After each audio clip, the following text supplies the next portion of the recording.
Ya, perkenalkan, nama saya Anissa dari Kota Padang, Sumatera Barat. Saya seorang ibu rumah tangga dengan 2 orang anak. Nah, saya join di bisnis HDI sudah dari April 2020. Jadi sekitar 3 tahun saya mengikuti bisnis HDI. Katanya ibu rumah tangga itu cuman bisa masak dan ngurus anak. Setuju nggak? Ya, mungkin banyak juga ibu-ibu di sini, perempuan-perempuan yang hadir di sini sama seperti saya dulu. Sebelum menikah pengennya bekerja, jadi wanita karir, punya posisi yang bagus di suatu perusahaan, ya, punya penghasilan sendiri. Nah, makanya saya kemarin memutuskan untuk S2 karena saya pikir kalau misalnya pendidikan kita lebih tinggi, lebih mudah untuk dapat kerja. Nah, tapi takdirnya meminta saya untuk menikah dulu gitu ya Ibu Nina ya. Jadi begitu saya menikah tentu prioritas, fokus kita pun jadi berbeda. Fokus kita udah lebih kepada anak dan keluarga. Nah, ketemulah dengan bisnis HDI yang ternyata berbeda. Bisnis HDI ini sangat fleksibel. Kita bisa kerjakan di mana saja, kapan saja waktunya kita bisa atur. Sehingga sangat sesuai untuk saya yang ibu rumah tangga tetap ingin punya penghasilan tapi bisa tetap melihat tumbuh kembang anak di rumah. Untuk ibu rumah tangga yang minim pengalaman berbisnis, minim pengalaman bekerja, bisnis HDI ini support sistemnya luar biasa. Kita join, kita diajarin, dibimbing, disediakan berbagai fasilitas marketing sehingga kita bisa lebih mudah menjalankan bisnis ini. Jadi bukan hanya asal disuruh jualan produk ya, ibu-ibu ya, bukan. Tapi di sini kita diajari how to-nya gimana, how to suksesnya gimana nih di bisnis HDI. Sehingga sangat memudahkan saya, Ibu. Kalau menunggu waktu yang terbaik untuk memulai bisnis, itu nggak akan ada. Akan ada nanti ke depannya excuse lainnya gitu ya. Waktu yang paling tepat itu adalah saat ini, sekarang. Nah, setelah itu saya juga jadi menyadari, oh iya juga ya. Saya sampai berpikir, jangan jadikan anak-anak itu sebagai alasan kita untuk kita malah nggak ngapa-ngapain. Tapi jadikanlah anak-anak itu sebagai motivasi kita, alasan kita untuk bekerja lebih giat, berusaha lebih keras. Karena kita kan kerja untuk anak-anak ya Pak ya, betul. Untuk keluarga. Ya. Sehingga dari sana saya ketemu solusi bahwa untuk mengatur waktu ternyata bisa kok kita menggunakan yang namanya rencana kerja harian. Catat apa yang akan kamu kerjakan dan kerjakan apa yang sudah kamu catat. Jangan buat-buat doang tapi nggak dilaksanakan gitu ya Ibu ya. Karena saya menyadari dulu itu saya bukan apa-apa, gak banyak bisanya, gak pedean. Tapi setelah saya bergabung di bisnis HDI, value diri saya meningkat. Saya menjadi orang yang baru. Dan yang terpenting lagi adalah saya berani untuk punya impian. Nah kalau dulu, saya gak mau banyak-banyak mimpi. Karena takut kalau nggak kesampaian itu kecewa.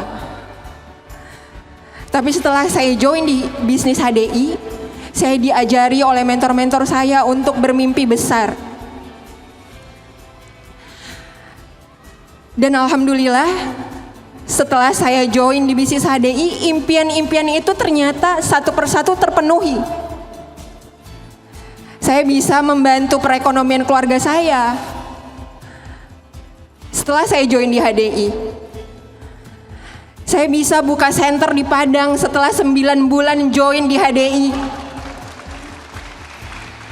Nama saya Destriana, saya adalah seorang pengajar, marketing communication dan events, juga praktisi, jadi saya suka ngerjain events juga gitu ya.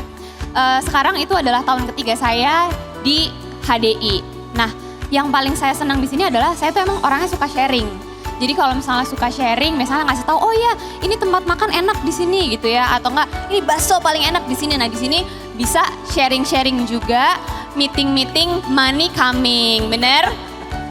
Millennials sama Gen Z. Gimana cara pendekatannya itu berbeda juga gitu ya. Dan yang aku lihat memang millennials itu suka banget sama yang namanya sesuatu yang cepat, challenge, malahan mereka suka challenge gitu. Apalagi nih yang baru gitu ya. Apalagi yang harus saya tahu. Dan yang mereka sangat sukai itu adalah bisa dibilangnya kebebasan kali ya. Sekolah bisa di mana aja, kapan aja. Bener nggak? Ini yang tadi Gen Z yang umur 23, bener? Sukanya sekolahnya dari mana aja, mobile, jalan-jalan gitu ya. Saya sebagai generasi millennials masuk di HDI, wah seru nih. Ini waktu itu lagi di New York, lagi di Taman New York, masih bisa ikut grup meeting. Bukankah itu yang diinginkan oleh para Gen Z? Apa coba? Banyakan healing. Dan di HDI itu tuh bisa dilakukan seperti itu. Wah, ayo harus kejar yang namanya peringkat. Hah, seneng. Bulan ini aku apa kak? Bulan depan aku apa kak? Jadi malahan mereka itu tuh seneng yang namanya challenge dan seneng berpindah-pindah. Jadi pengetahuannya itu tuh lebih luas gitu yang bisa dicapai. Aku udah umur 60, teman-teman aku udah pada nggak mau lagi, udah sibuk, udah pensiun. Ajak justru saudara-saudaranya yang tadi dibilang millennials, Gen Z itu untuk bisa jadi member. Yang harus dilakukan itu adalah mengetahui ketertarikan, interest, dan kita suka bilangnya hot button orang gitu ya. Yang mereka ingini banget di bisnis HDI itu tuh apa? Karena setiap orang itu pasti berbeda. Di bisnis ini itu tuh sama, orang kadang-kadang suka melihat yang mau instannya aja tanpa ngeliat proses di belakangnya. Yang kita lihat cuma apa? Oh iya, dia bisa kayak gini. Sedangkan di kita ada yang namanya mentor yang udah ngasih tahu. Kayak di belakang sachet kopi bubuk tuh kan ada tulisannya cara pakai cara menyeduh gitu kan. Betul. Nah di sini kita bisa nanya ke mentor cara untuk sukses. Karena saya suka ngeliat nih gini, oh iya saya pengen sukses kayak si A. Tapi nanyanya sama sesama yang mumet, kamu bisa nggak HDI-nya? Nggak bisa. Ih sama dong, sama. Akhirnya mereka bikin grup, namanya grup sesama mumet. Apakah bisa berhasil kalau grup sesama mumet? Sama-sama tersesat. Sama-sama tersesat. Jadi grup mumet-mumet ya nggak mungkin bisa. Tapi kalau misalnya nanyanya sama mentor, Iya. datang ke acara hari ini rame-rame, iya tadi bagus ya kata-katanya Kak Ica, Dokter Roni. Misalnya dari Destri yang sampaikan, yaudah yuk kalau gitu kita bikin grup sukses bersama. Siapa yang mau sukses di sini? 2 kuping, 1 mulut. Bener nggak? Ada yang berbeda? Nggak ada ya? Insya Allah sehat semua ya. 2 kuping, 1 mulut. Berarti apa? Harus banyak mendengar daripada banyak berbicara. Karena yang aku lihat tuh kadang-kadang kayak gini juga. HDI itu bagus banget. Wah jadinya ngoceh aja kita ngoceh. Pokoknya HDI itu bagus. Kamu harus ikut, produknya bagus, pendidikannya bagus, perusahaannya bagus, segala macam bagus. Emang itu yang prospek kita mau? Ternyata belum tentu. Nah jadi aku pengen ingetin lagi, aku tuh memang suka banget sama yang namanya empowerment atau pemberdayaan. Mungkin di foto ada foto, jadi kalau misalnya saya itu punya yang namanya yayasan, namanya House of Perempuan, itu untuk pemberdayaan wanita. Terus saya itu udah jadi dosen selama, ini sama teman-teman ya, next. Bukan yang ini, sorry. Terus di 8 tahun saya mengajar, 10 tahun saya kerja di korporat. Nah dengan pengalaman saya yang masih akan memiliki pengalaman yang lain gitu ya. Dari situ saya ngelihat kalau misalnya sponsor waktu House of Perempuan itu, karena itu nirlaba, itu nggak bisa jalan kalau misalnya nggak ada yang namanya sponsor. Karena saya mau ngebantu orang, gimana caranya kalau misalnya saya nggak punya sponsor gitu kan, dalam bentuk cash atau materi gitu. Terus waktu saya ngajar, yang saya kasih edukasi dan informasi, benar saya sampaikan. Yang bisa saya lihat dari mahasiswa saya itu apa? Nilainya, nilai di atas kertas. Kalau misalnya saya kerja di korporat selama 10 tahun, yang bisa saya lakukan misalnya ada orang yang sangat kompeten, terus wah kayaknya nih orang bagus nih berada di tim saya, tapi ternyata nggak bisa karena harus ada proses dari human resource-nya dulu, dari HRD, terus harus bos saya mau atau enggak gitu ya. Banyak sekali yang akhirnya saya nggak bisa, padahal saya pengen nih punya tim yang seperti si A gitu. Tapi di sini karena tidak adanya latar belakang, terserah mau latar pendidikannya itu seperti apa, latar belakang pekerjaan dari ibu rumah tangga bisa, dari saya yang profesional bisa, dokter, sampai sudah doktor pun masih menjalankan. Jadi semuanya itu benar-benar bisa dilakukan tergantung dari kemauannya masing-masing juga. Dan itulah yang menurut saya bisa membuat bisnis ini bakalan sustain. Sekarang HDI ulang tahun yang keberapa? Berapa? 30 ya? Menurut saya dengan konsep HDI yang semua orang bisa masuk, asal udah di atas 17 tahun mau mengerjakannya, pasti bisa sukses di sini. Amin. Amin. Dan pastinya karena kenapa saya bisa ngomong kayak gitu, saya sudah melihat banyak tadi hidup yang berubah, puluhan, ratusan, ribuan, mulai dari perekonomiannya, mulai dari cara berbicaranya, mulai dari mindsetnya. Karena ini kan bukan bisnis yang konservatif gitu ya, bukan yang kayak oh ya lulus kerja mau ngapain, mau ngerjain HDI, wah jarang itu yang kayak begitu. Tapi ternyata ada. Jadi saya harap BFEMS yang ada di sini dari hari ini udah tahu apa yang mau dilakukan. Tadi cari tahu rekan kerjanya itu seperti apa, dan sampai ketemu di ulang tahun HDI yang ke-50 dan 100 tahun ya. Amin. Nama saya Roni Setiawan, saya seorang dokter spesialis bedah saraf dan juga sudah menyelesaikan pendidikan doktoral dalam bidang ilmu bedah saraf. Hari ini saya berprofesi bekerja di beberapa rumah sakit swasta di Jakarta, di jejaring rumah sakit nasional, dan saya sudah mempunyai satu orang istri yang cantik bersama dengan 4 orang anak yang luar biasa.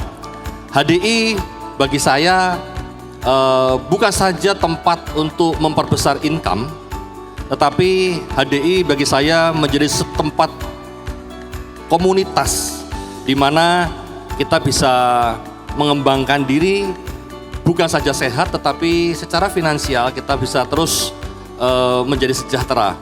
Dan tentu saja HDI bisa membuat hidup saya menjadi lebih baik. Dan saya melihat ada keterbatasan sebagai seorang dokter, termasuk dokter spesialis, itu punya keterbatasan di dalam menjalankan profesinya. Dan pada saat saya melihat bisnis HDI, bisnis ini menjadi suatu peluang, kesempatan buat saya untuk mendapatkan penghasilan tambahan begitu ya. Karena kita tahu ini bisa kita kerjakan dan menghasilkan sebagai bisnis ya, bisa menghasilkan income buat kita. Nah, yang menarik bahwa saya melihat keterbatasan seorang dokter itu kan karena dia dibatasi oleh waktu dan tempat. Betul ya? Rekan-rekan yang dokter di sini tadi ada kan ya? Kan harus ada praktek jam sekian, lalu harus prakteknya di tempat mana gitu. Kita nggak bisa praktek di pasar gitu misalnya. Tetapi dengan menjalankan bisnis HDI, kita tidak dibatasi waktu dan tempat. Cara mendapatkan income-nya itu berbeda gitu. Kita bisa bebas waktu, bisa di mana saja. Nah demikian juga soal resiko. Menjadi seorang profesional itu dituntut untuk nggak boleh salah. Apalagi bedah otak begitu kan. Wah bahaya dok. Bahaya nih kalau meleset gitu kan, ya, hasilnya nggak sama gitu. Nah tetapi pada saat kita menjalankan bisnis HDI, kesalahan itu bisa diperbaiki, begitu. Dan sehingga tidak mengandung risiko. Beda kalau sebagai seorang profesional, dokter itu ada risikonya. Risiko penuntutan, risiko hasil yang jelek, membuat orang jadi cacat. Tetapi kalau dalam menjalankan bisnis itu tidak ada risiko. Kita bisa memperbaiki setiap kesalahan, bahkan bisa terus menjadi lebih baik dari waktu ke waktu. Memikirkan baik-baik dan siap untuk menghadapi kesulitan-kesulitan. Yang pertama, ego. Bicara masalah ego. Yang kedua, masalah waktu. Dua ini benar-benar menjadi tantangan terbesar saya pada saat saya mulai belajar menjalankan bisnis ini. Mulai belajar dari awal lagi kan. Jadi saya harus mau belajar lagi. Lah ini ego sebagai seorang dokter yang mohon maaf ya kalau boleh dibilang sok tahu soal kesehatan itu, ternyata banyak yang kita belum tahu. Yang kedua, saya melihat egonya itu tersentuh pada saat apa? Bisnis HDI ini kan bisnis yang mesti menjumpai orang. Kita bicara bagaimana mengembangkan jaringan, network itu kan bicara menjumpai banyak orang. Kalau kita mau menjalankan bisnis HDI, profesinya apapun, ya kita harus mendatangi orang, menjelaskan manfaat produk, menjelaskan luar biasanya bisnis ini itu apa. Saya itu harus benar-benar dibentuk begitu ya. Kenapa? Karena ini bicara untuk menjadi pemimpin yang baik, Pak. Menjadi pemimpin yang baik. Kenapa? Karena bisnis HDI sendiri adalah bisnis yang melibatkan banyak orang, membentuk rekan kerja, leadership. Nah, menjadi seorang dokter tuh enggak pernah ngurusin begitu. Pasien datang, diobatin sembuh, happy, dia happy. Di situ saya dituntut untuk mau siap menghadapi tantangan di bidang ego. Soal waktu, nggak bisa dipungkiri. Tadi udah disebut, saya harus praktek. Kalau operasi kan juga nggak bisa ditinggal ya. Ada operasi kemudian saya mau jalan-jalan dulu lah, nemenin anak, mana bisa. Seringkali anak saya yang berkorban, papa kemana, nggak ada operasi gitu. Jadi itu harus siap diluangkan untuk profesi saya. Pada saat saya berpikir untuk mengembangkan bisnis HDI, sama tantangan untuk menyelaraskan waktu, mengatur waktu supaya profesi saya bisa berjalan dengan baik. Di sisi yang lain, bisnis ini bisa jadi besar. Saya selalu terharu berusaha meyakinkan seorang dokter spesialis yang tadi dibilang sama Nina melankolis ya. Sebenarnya itu kebodohan-kebodohan yang saya buat. Betapa istri saya berusaha berikan kenyamanan, dia nggak mau. Saya coba berikan, saya bilang, ngapain sih lu bantuin banyak orang, apa hasilnya? Nggak ada hasilnya, karena dia masih baru merintis. Income beberapa juta buat saya nggak sebanding. Udah tinggalin saja. Saya tahu pada saat itu Pak Herman, Pak Hendra itu, waktu saya pindahkan, saya ajak istri saya pindah dari Bandung ke Jambi setelah saya lulus.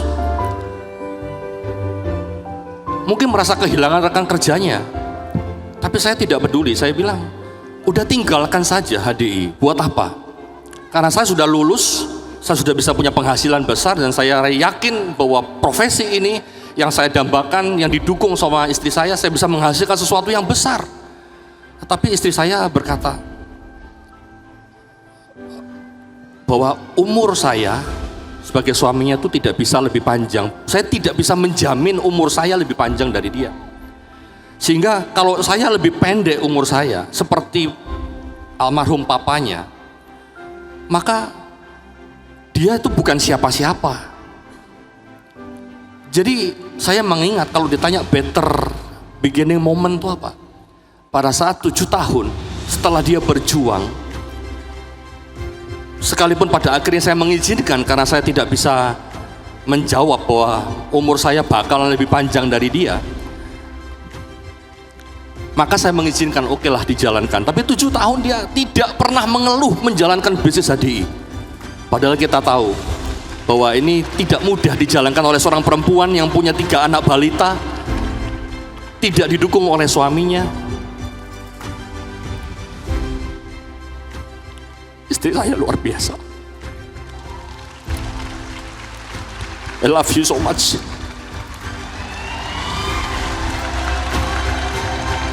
Dia lakukan ini semua buat siapa?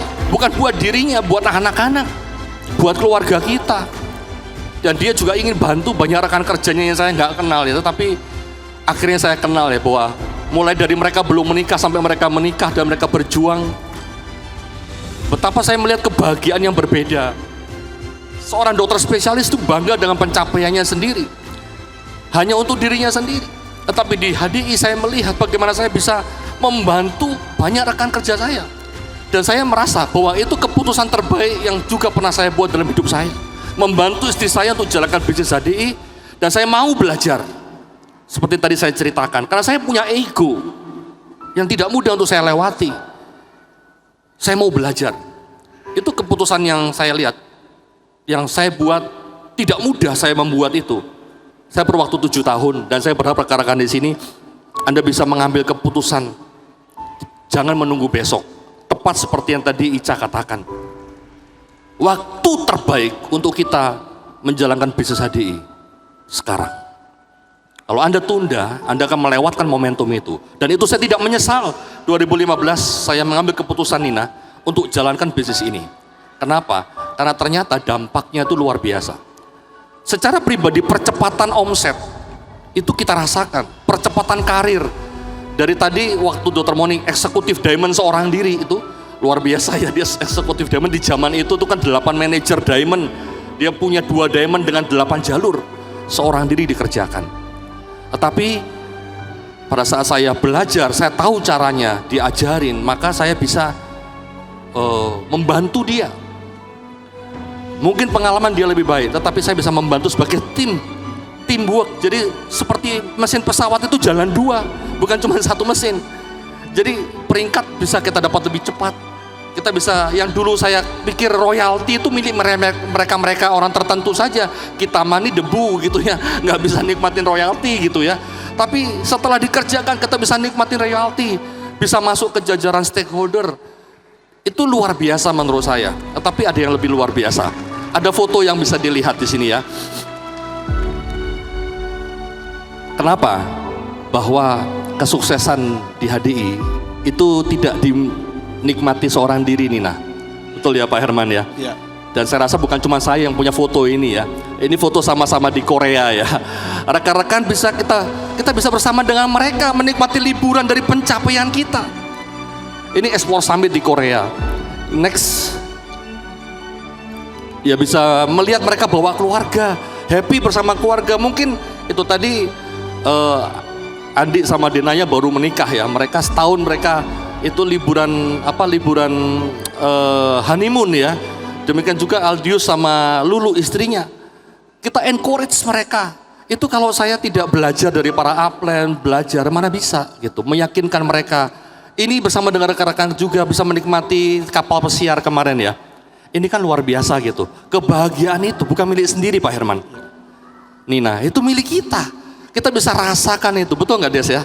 Ica juga ya. Kita kan merasa ini, saya melihat bahwa kita punya waktu ya. Setelah saya menjalankan ini, kalau saya operasi itu saya nggak bisa ajak sembarang orang nikmati. Ayo anak istri saya, ayo kita pesta di kamar operasi, nggak bisa. Gitu, milik sendiri kamar operasi.